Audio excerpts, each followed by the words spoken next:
composants d'un réseau, architecture d'un réseau local. Pour pouvoir se servir du matériel informatique du réseau local du collège, il faut en comprendre son architecture. Alors ce schéma représente un réseau informatique typique d'un établissement scolaire. On reconnaît dedans un ensemble d'ordinateurs et de périphériques qui sont reliés entre eux pour partager des informations et accéder à des services. Il est relié lui-même au réseau Internet qui est un gigantesque ensemble de réseaux informatiques à l'échelle mondiale. Alors pour détailler ce réseau, on y trouve le poste client qui est un ordinateur qui utilise les ressources partagées du réseau pour réaliser des recherches, des dessins, des rédactions. Il est connecté au réseau par l'intermédiaire d'une carte réseau qui peut être avec ou sans fil. Ensuite, on y trouve le switch.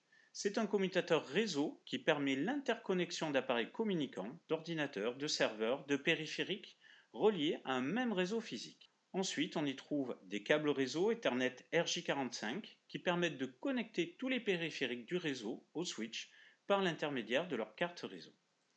Ensuite, on trouve des imprimantes réseau. L'imprimante réseau permet d'imprimer sur du papier une image ou un texte contenu dans l'ordinateur. Elle est connectée directement au réseau par l'intermédiaire du switch, ce qui lui permet d'être accessible par tous les ordinateurs reliés à ce réseau. Certaines imprimantes réseau disposent même du Wi-Fi, ce qui leur permet de joindre le réseau sans fil. On y trouve aussi le routeur Internet Wi-Fi qui distribue une connexion Internet aux différents périphériques, notamment les postes clients du réseau lorsqu'ils en ont besoin. Ils communiquent par câble RJ45 ou sans fil par Wi-Fi. Ensuite, on trouve tous les ordinateurs portables, les tablettes, les smartphones, qui sont des clients qui peuvent accéder à certaines ressources du réseau, comme la connexion Internet ou les imprimantes réseau, en se connectant sans fil au routeur Wi-Fi ou à une borne Wi-Fi dédiée. Ensuite, on trouve tous les serveurs. Le serveur est un ordinateur qui est choisi pour partager des services et organiser l'ensemble du réseau. Il existe plusieurs types de serveurs pour, par exemple, permettre l'authentification et la connexion des postes clients ainsi que l'accès aux ressources et aux périphériques partagés, permettre le filtrage et la sécurisation des accès vers Internet hors du réseau du collège grâce au pare-feu. Ensuite, on trouve à l'extérieur du réseau local les serveurs web qui sont de gros serveurs qui hébergent les sites web que nous consultons sur le réseau Internet. Ils sont installés un peu partout dans le monde, dans des data centers ou fermes de serveurs, regroupant des milliers de serveurs web. Enfin, dans le réseau Internet, on trouve des environnements numériques de travail, qui sont des espaces numériques de travail personnalisables, comme Argos, qui est l'ENT de l'Académie de Bordeaux. Pour pouvoir se servir du matériel informatique du réseau local, il faut en comprendre son fonctionnement. Alors voici plusieurs exemples. Comment s'authentifier auprès du serveur pédagogique? Eh bien, l'usager rentre ses identifiants, son nom d'utilisateur et mot de passe depuis le poste client. S'il n'y a pas d'erreur, le serveur autorise l'ouverture de la session. Le poste client est disponible pour travailler. Autre fonctionnement, comment sauvegarder un travail?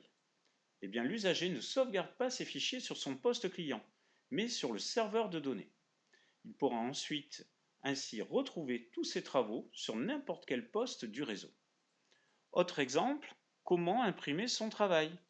Eh bien, l'usager imprime son travail en choisissant l'imprimante réseau, elle-même visible dans tout le réseau du collège. Enfin, comment accéder à un site internet? Eh bien, l'usager rentre l'URL, l'adresse du site dans son navigateur web, le serveur internet proxy examine la requête et accepte la connexion au site si celui-ci est autorisé. Ensuite, le routeur va envoyer la requête sur le réseau téléphonique et ensuite recevoir le contenu du site web en provenance du serveur web hébergeant le site.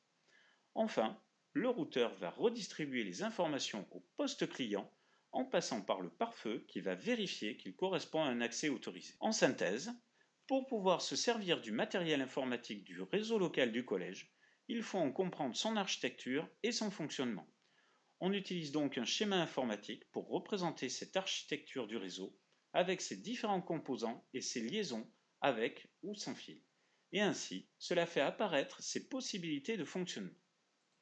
À retenir, un réseau est un ensemble d'équipements électroniques, des ordinateurs, des imprimantes, des serveurs, des routeurs, des switches, interconnectés avec des câbles réseau ou avec des technologies sans fil comme le Wi-Fi et le Bluetooth, et capables de communiquer des informations et de partager des périphériques.